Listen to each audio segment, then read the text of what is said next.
Hi, this is olliemathews, and thanks for watching my latest video dealing with the after effects of narcissist abuse and borderline personality abuse.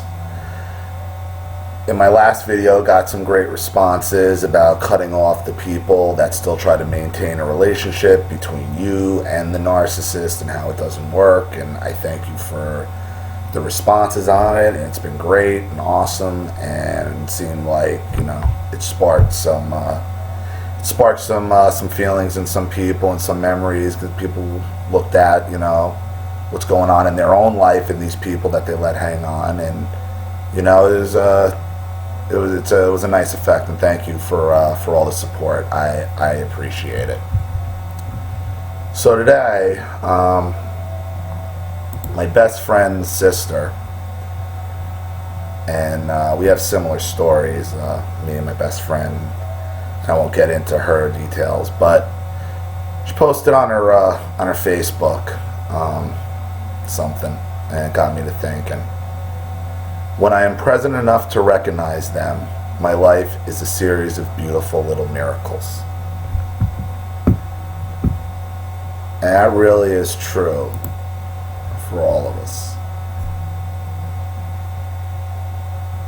The key is, how do you get present enough to recognize them?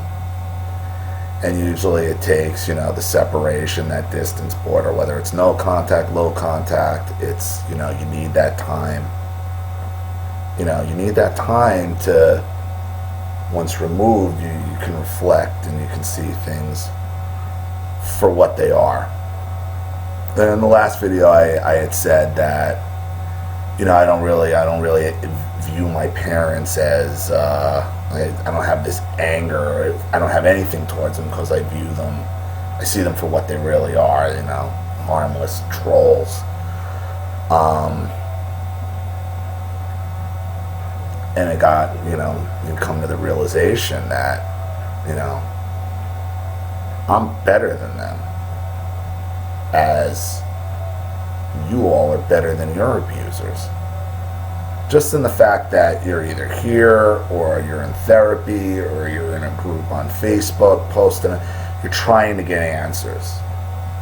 And a lot of us have the same fear as, well, am I a narcissist too? Do I have it too? I'm like, do we all have tendencies? Well, absolutely, because of look at how we were raised. But the difference between us and our abusers is we're trying to do something about it, which they will never do. They'll go to that box, that pine box, whatever box, or kicking and screaming about how they were the greatest thing that ever walked the face of the earth. And it got me to, how did they do it? Because the reality is, I'm the smartest one in my family, by leaps and bounds. They're dummies. In reality, they're dummies. Both my father and my mother are both offspring of brilliant people. My father's father, for all his issues that he is a spectacular businessman. He went out, he grinded after World War II in a tool and die factory, took it over, ran it, got a Disney contract, and employed people, and had a business till he closed the place when he decided to retire. And my mother's father was a brilliant chemical engineer working on the Manhattan Project and inventing all types of stuff. He was brilliant. And that's who I look exactly like my mother's father, I look like him. I'm a spitting image. I have his same brain. I have his exact same brain. And I didn't even realize it. But you know who did? My father realized it, because I didn't look like him. I looked exactly like my mother, and and that's where I think it started with him. Even though I started school, and I had mentioned I had started school at 4 years old, by first grade, I'm 5, I had learned to taught myself to read. Once and I remember when it happened, once I had learned half the alphabet in first grade, and I understood the letters, the rest of it all just like literally fell in, and I could read right from there. And the teacher gave me this pin, like he just started reading. And my father looked at me when my mother told him, like, he just learned to read, and he's like the best reader, and he's the youngest one. Father's like, oh, that's not, he's just making it up, or he got lucky. He wouldn't accept it. And I remember the look of disgust he had looking at me. And now I'm like, wow, that was the moment you realized. And I guess from that moment on, it's been a mission, like, this kid can't be better than me. He can't be better than me because he don't look like me. He looks like, you know, her father. And I guess he must have been intimidated by him because he was a brilliant guy. Unfortunately, he died at 51. And that, on that end, combined with my mother's borderline personality, just crazy, is how they did it. You know, they get you young, and that's what happens with most of you. The narcissist doesn't target you because I think you're an easy target. Not at all. The narcissist targets you because you're a threat. You're a threat to them. You're going to make them look bad. You're going to be... See, to the narcissist, you know, what embarrasses the narcissist is you doing better than them. Because it's always about the narcissist. So the miracle is you survived it.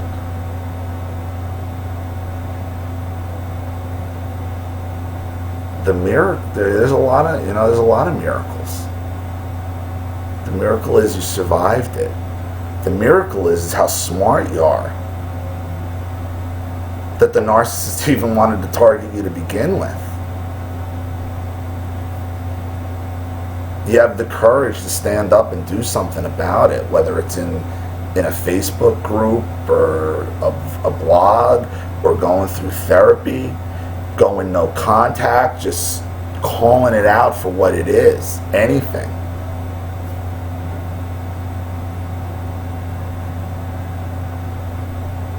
You know, people have been telling me how much courage they think this takes. And as difficult as it is sometimes, I can't tell you how freeing this is and how therapeutic this is to just talk about it. And people, you know, I've got a couple, I'll tell you exactly how I started with this. I started by just turning on my webcam and yelling, just talking at it, you know, whatever, and then watching it back. And when you watch yourself tell one of your own stories, tell a story of something that happened when you were a kid to you, to your webcam, not to be published, for you, and then watch yourself tell the story, and you will have a completely different perspective. You will be able to see yourself as an actual person. And you'll be like, wow, that is so messed up. And I'm going to tell you something, I must have made 100 videos before I decided to post that, because I've had that phone call for a couple of years before I posted that phone call. And it took even a couple more months after I posted that phone call. It took about 6 months after I posted that phone call for me to post the first video of me. And I needed my little break in the middle. This helps. Talking about it helps. And even if you just talk to your own webcam and play it back for yourself, that in and of itself is so therapeutic, because when you see yourself tell the story, your story, you're going to have such a different perspective. You know, things will come to the surface, you can let it out, and you can do it, and this is for you. You know, this is in private. Nobody has to be around. You know, you don't have to worry about, you know, if you don't want to tell your significant other, or if there's things you're uncomfortable with, tell it to your webcam. And if you don't, you always just delete it. You know, that's the good thing about it. You can just always delete it. But at least give yourself that opportunity to play it back. And, because this is the, you know, a couple people have asked me why I really don't post, because I do post in the groups when I have my videos. And I do read the groups, and I'm more comfortable talking. I'm more audio-visual talking, and I'm very narrow focused. So like when there's threads going here, there, here, like my eyes start spinning. And that's actually, and you know what that is? And that is actually a result of being 5 years old and being discouraged to read. Because from that moment on, when my father did that to me, I hate to read. I hate to read to this day. I can't get through a lot of stuff. And it's my father in the back, like, shutting me down. Like, how dare you be so smart? I'm going to crush you. I'm going to crush you. It's amazing. But, like I said, remove, and to my other point, I'm able to make these, you know, connections now as I become further and further removed from them. I mean, this has been years. I moved down here in the end of 10, and we're going into 14 now. So I'm almost down here 4 years. And, you know, the more I talk and the more I communicate with you guys, the better it gets. And, you know, I've heard some stories back too. You know, and I think I'm going to start reading some comments, you know, going off that to expand, because I do have some perspectives on that. And remember, like, I could be as full of shit as the next person. You know, I'm just giving you my opinion. I'm not a doctor. I'm not anything.